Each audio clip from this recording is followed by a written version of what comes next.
High in the Absaroka Mountains, near the small town of Meeteetse, Wyoming, lies a village that's slowly being reclaimed by the land. At one time, the town of Kirwin, Wyoming was a bustling place. Gold, silver, lead, and copper had been discovered here in 1881, and word spread quickly that there was money to be made in these Wyoming mountains.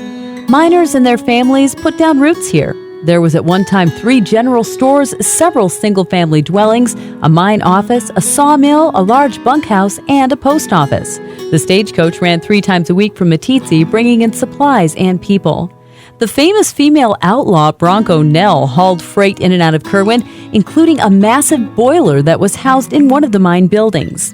In the early 1900s, Kirwin seemed to be a magical place, and the Meeteetse Museums tells the story of the people who lived and worked here each year when they host a guided trip to the abandoned mining town. David Cunningham, director of the museums, explained to the gathering at this year's outing that Kirwin's heyday ended with an avalanche that wiped out several buildings and killed 3 people. On February 5th, 1907, a massive avalanche roared down Brown Mountain, the one behind us. I think it came through the gulch. It took out the Tewksbury store where we're standing and swept everything into the Wood River right down there below. 3 persons inside the home were killed.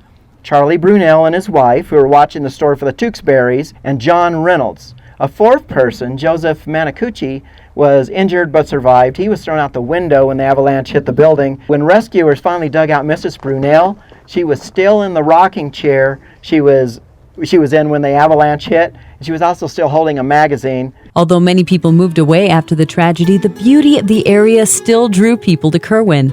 Famed aviator Amelia Earhart began building a cabin about a mile up the trail from town, but the building was only halfway erected when Earhart disappeared in 1937 and the project was never completed. A few other mining companies expressed interest in Kirwin over the years, but opposition from the public shut down those prospects, and in 1992, the U.S. Forest Service acquired the area. These days, Kirwin is a destination for the adventurous. In order to get there, you must cross rivers and travel winding roads, so 4-wheel drive vehicles are required. But for those who make the journey, they're rewarded with a trip back in time and a snapshot of the past.